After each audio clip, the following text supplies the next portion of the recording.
আসসালামু আলাইকুম। আমি আমার ফার্মে নতুন একটা ভিডিও নিয়ে আসলাম। আমি আমার মুরগিগুলিকে খাবার দেওয়ার জন্য ১ম এ ড্রামের কাছে গেলাম। তারপর ওইখান থেকে কিছু খাবার নিলাম। তারা যেভাবে আমার পেছনে ঘুরঘুর করতেছে দেখেন, এগুলি আসলে একটা আনন্দময় সময় পার করার একটা জিনিস। এগুলি করার উদ্দেশ্য হলো একটা সময় তো আর বন্ধু-বান্ধব থাকবে না। বৃদ্ধকালে যাতে এগুলির সাথে ভালো সময় কাটাতে পারি। এই জন্য এগুলিকে লালন পালন করতেছি এবং বড় আকারে শুরু করতে চাই। আমি আমার ফার্মের প্রতিদিনের কাজগুলো নিজে করার চেষ্টা করি। দেখেন আমার সাথে সবগুলি আসতেছে, এগুলিরে খাবার দিতেছি।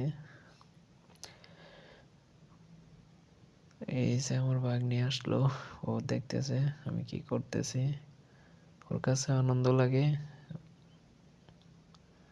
তারপর একটা পাত্রে তারা ঝগড়া করতেছে জন্য আলাদা একটা পাত্রে দিলাম। ওই পাত্রেও যে খাবার খাইতেছে সবগুলি একসাথে, দেখতে ভালোই লাগতেছে। আমার ভাগ্নে আমার কথা কথা বলতেছে যে মামা মুরগিগুলি তো অনেক সুন্দর করে খায়। সে ঢাকা থাকে, আমাদের বাড়িতে বেড়াতে আসছে। তারপর দেখতেছি আরো কিছু খাবার দিতেছি। তারা যেখানে খাবার পরে ওইখানে যায় ভাবে নতুন নতুন খাবার ওইখানে আছে।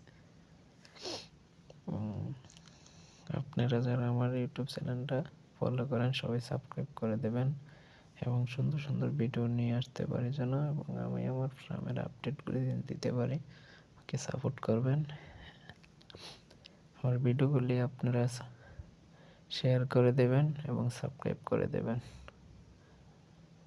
আমি আমার মুরগির খাবার দিই ভুট্টা, গম, ধান এগুলি দিতেছি। তবে মূলত আমি আমার মুরগিগুলিকে ছেড়ে পালি বা সকালবেলা ঘরের ভিতরে খাবার খাওয়াই, তারপর ছেড়ে দেই, আবার বিকালে খাবার খাওয়াই।